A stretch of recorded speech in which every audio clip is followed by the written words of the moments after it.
윤석평 변호사입니다. 신용불량 탈출기. 빚이 없어야 빛이 보인다. 제가 예전에 그 남편 채무, 아내의 책임이라는 제목으로 동영상을 이제 찍어서 이제 올린 적이 있는데, 채무자의 그 빚하고 채무하고, 자산, 그리고 배우자나 자녀나 뭐 가족들의 책임, 요거와 관계돼가지고 좀 요번에는 시간을 좀 많이 할애해서 구체적으로 설명을 좀 드리겠습니다. 많이들 헷갈려서 하시는데, 일단은 우리나라는 부부가 결혼이 혼인제도가 부부 별산제를 채택하고 있습니다. 그러니까 각자 명의의 재산은 각자 고유 재산이에요. 다만 이제 그 가전제품이나 가재도구 같은 유체동산 이런 것들은 민사집행법에 부부 공유로 추정한다 라고 돼 있어서 2분의 1 지분씩 이렇게 가지고 있는 것으로 하거든요. 그래서 채권자들이 강제집행을 할 수가 있어요. 그래서 채무자의 채무에 대해서 배우자가 연대 보증을 한다거나 물상 보증을 했다거나 뭐 그 다음에 채무자가 채무가 많다 보니 있는 재산을 뭐 이게 배우자 명의로 돌려놓는다거나 이런 사행위 이런 게 아니고서는 배우자가 원칙적으로 책임을 지지 않습니다. 채무자의 채무에 대해서 배우자가 책임을 지지 않아요.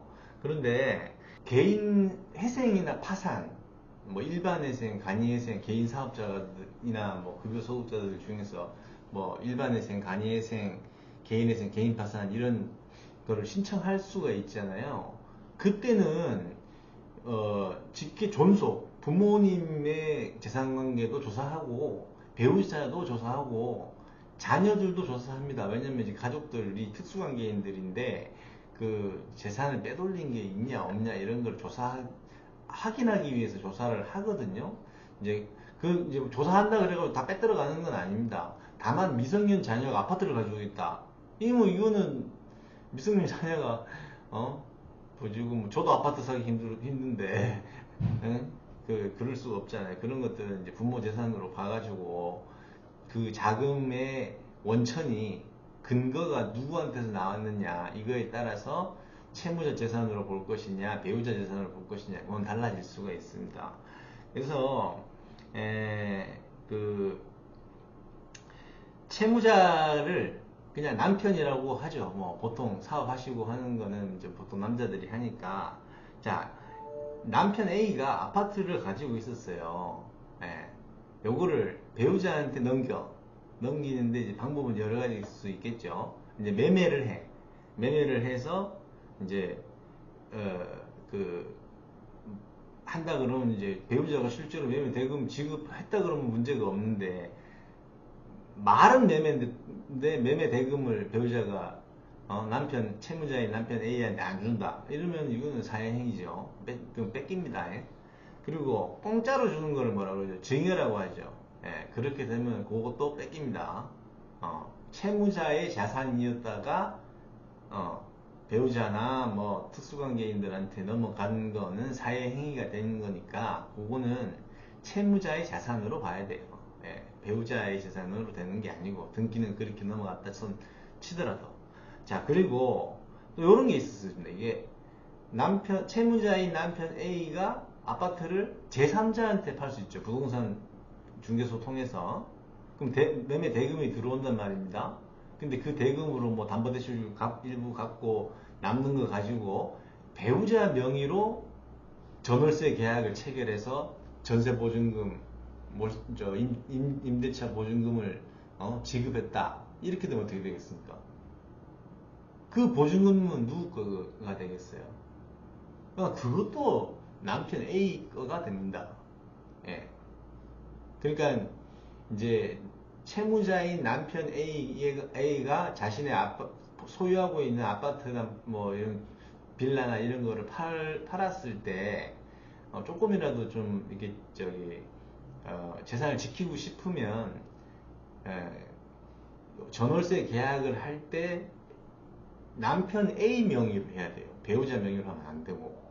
예. 그래서 근데 이런 경우도 있죠. 아파트가 2분의 1 공동 지분일 경우에 2분의 1 부분만 남편 재산이니까 2분의 1 부분은 배우자 재산으로 인정을 해줍니다. 예. 여러 가지 케이스가 여러 가지가 발생을 할 수가 있습니다. 자, 그리고 자, 개인이 할 수 있는 간이회생, 일반회생, 개인파산, 개인회생, 개인회생 이런 거 거기서 배우자가 처음부터 취득한 재산이 있어요. 아파트를 살 때, 처음부터 아파트를 배우자 명의로 등기 이전을 한다거나, 등기를 했다거나, 그 다음에 친정으로부터 증여받았거나, 상속받았거나, 그리고 보험이라든지 자동차가 최초로 이제 보험 계약자가 배우자로 되어 있고, 있는 경우, 이런 것들. 그런 것들은 일단은 조사 대상이긴 한데, 서울회생법원에서는 그 배우자 명의의 부동산, 자동차, 보험, 요거의 값어치의 얼마, 50%를 내라 얘기하지를 않아요. 사회행위인 경우에만 내라고 합니다. 근데 이제 다른 법원들은, 다른 지역 법원들은 일단은 50% 내라고 해요. 남편 A 채무 갚는데, 이제 50% 써라! 이렇게 하는 거거든요. 그러면은 배우자의 기여도를, 변호사는 배우자의 기여도를 최대한 높게 인정될 수 있는 자료를 많이 제출해야 됩니다. 그래서 뭐 아예 안 낼 수도 있게 되고, 또는 50% 내야 될 거를 20%, 30% 낼 수도 있고, 10% 낼 수도 있고, 뭐, 그거야, 이제, 상황에 따라, 증거에 따라 틀린 거죠. 그렇게 돼서 이제, 실무가 운용이 되고 있습니다. 이제 배우자 재산에 대해서 영향이 미치게 돼요. 근데, 일반 회생이나 간이 회생에서는 배우자 재산을 50% 내라, 출연해라, 이런 얘기를 안 합니다. 개인 회생, 개인 파산의 경우에 서울회생법원을 제외한 나머지 법원들은 50%를 일단 내라고 하고, 이제 줄여주는 거죠. 줄여주고 이제 출연 안 시키는 거죠. 이제 그렇게 진행을 하고 있어요. 이제 실무가 바뀔 겁니다. 이제 사회행위가 아닌 이상은 배우자 거는 이제 안 건드리는 것으로 이제 실무가 점차 바뀔 건데, 뭐 지방은 아직도 그렇게 하고 있습니다. 자, 그 다음에 아까도 얘기했듯이 배우자가 이제 상속받았거나 증여받은 거, 그거는 100% 배우자의 기여도는 아니지만은 권리이잖아요. 그렇기 때문에 그거는 부부 공동재산으로 볼 수가 없고 배우자 고유의 재산으로 봐야 됩니다. 이거는 이혼할 때 재산 분할할 때도 마찬가지입니다. 배우자가 상속받고 친정으로부터 증여받고 한 재산은 재산 분할 대상에서 제외되는 것이 원칙입니다. 근데 상속받고 증여받은 지 너무 오래됐어. 10년 이상, 뭐 이렇게 됐어요. 그러면 일부 기여도를 또 인정할 수는 있긴 하지만 원칙적으로는 채무자인 남편 A의 배우자가 친정이나 뭐 다른 사람으로부터 상속 증여받은 것은 배우자 재산으로서 전혀 남편 채무와 관련이 없다라고 보시면 돼요. 그리고 이런 경우가 있었습니다.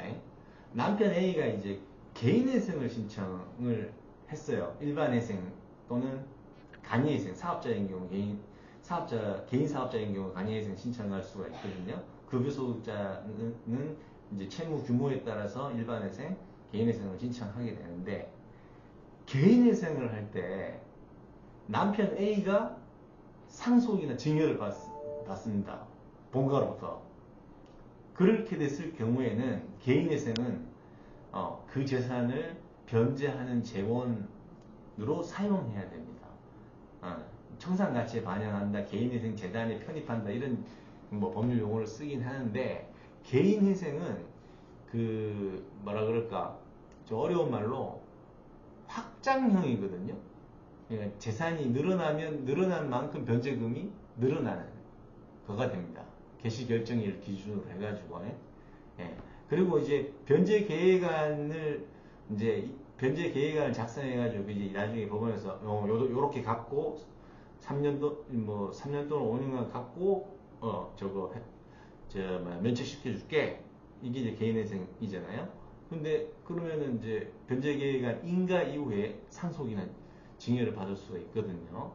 그 이제 상속 징여받는 시점이 좀 다릅니다. 그러면 여기 이제 안 들키면 채권자나 누구한테 안 들키면은 그냥 이제 이미 기존의 변제 계획안대로 변제금 마련해 가지고 갚으시면은 면책이 될 거예요. 발견이 안 되면은. 예. 근데 발견된다 그러면 채권자도 이해할 거기 때문에 그때는 이제 변제 계획안에 이제 수정 변경을 가해가지고 변제 재원으로 쓸 수밖에 없습니다. 자, 그런데 남편 A가 채무자의 남편 A가 개인 파산을 신청한다 이 말이죠. 파산 선고 결정일을 기준으로 해가지고 고정주의라 그래요. 고정주의. 그래서 자산이나 채무를 딱 고정시킵니다. 예. 그래서 개인 파산 선고 이후에 남편 A가 본가나 어디서 증여나 상속을 받은 재산, 이거는 변제 재원으로 사용하지 않습니다. 개인회생하고 틀려요. 개인회생 확장형이고, 이거 개인 파산은 고정형을 취하고 있다. 그래서 상속받은 거나 개인 파산 선고 이후에 상속받거나 증여받은 재산은 아무도 못 건드리는 자유재산, 신득재산이라 어려운 말로 일본말을 번역하다 보니 예를 드는데, 그래서 그거는 변제 재원으로 쓰지 않습니다. 그냥 남편 A 거 돼버립니다.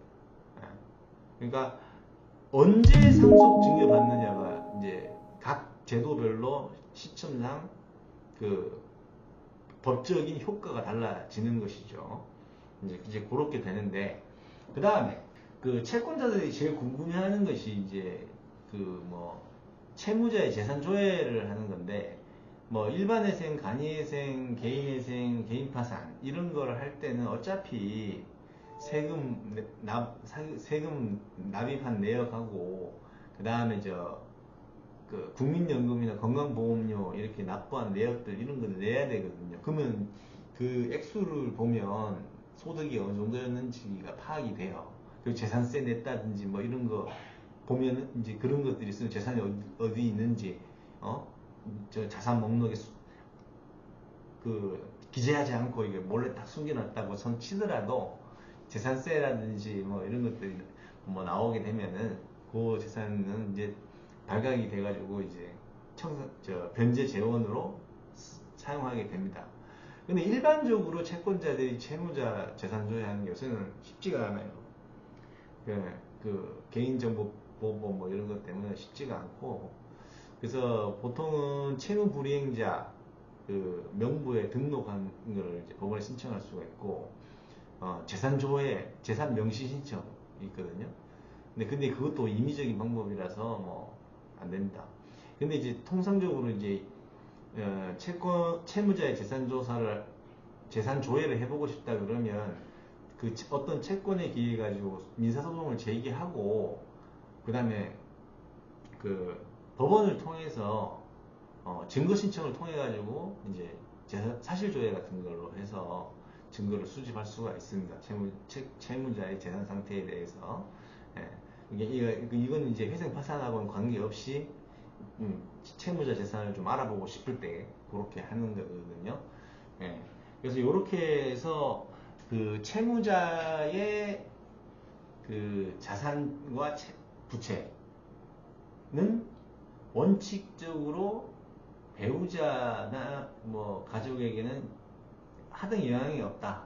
근데 영향이 있는 경우는 연대보증, 물상보증, 그 다음에 사행위, 그리고 유체동산 그런 것들, 그리고 채무자의 재산이라고 하더라도 나중에 이제 상속 증여를 받았을 경우에 회생 파산을 신청했는데, 그럼 회생 제도에서는 변제 재원으로 써야 되고, 파산 선고 전에 상속 증여 받으면 변제 재원으로 써야 되지만 파산 선고 이후에 상속 증여 받은 거는 변제 재원으로 쓰지 않는다.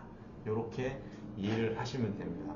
그래서 뭐 이게 굉장히 구체적으로 더 들어가면 더 들어갈수록 이제 뭐 여러 가지 뭐 문제, 압류 금지 물건, 압류 금지 채권, 뭐 면제 재산, 뭐 이런 뭐 가지가지가 있는데 이것들을 뭐 여러분이 다 이해하실 필요는 없는 거고, 대체로 요렇게 되는구나. 남편 A의 채무에 대해서 배우자가 어떻게 책임지고 어떻게 책임지지 않는구나. 그리고 채무자의 남편 A도 어쩔 때 상속 증여받았을 때 내 재산 내놔야 되는지 안 내놔야 되는지 그런 이제 차이가 있구나. 이 정도만 이해해도 상당히 저기 깊은 이해를 하신 거라고 보시면 되거든요.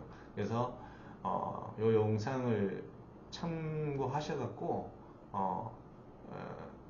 저기 뭐지 어느 정도 이해를 하시고 나중에 다 이해 못하면 이제 변호사가 설명해 줄 거니까 예, 변호사를 통해서 또 자문하고 그렇게 하시면 되겠습니다. 오늘 여기까지 하겠습니다.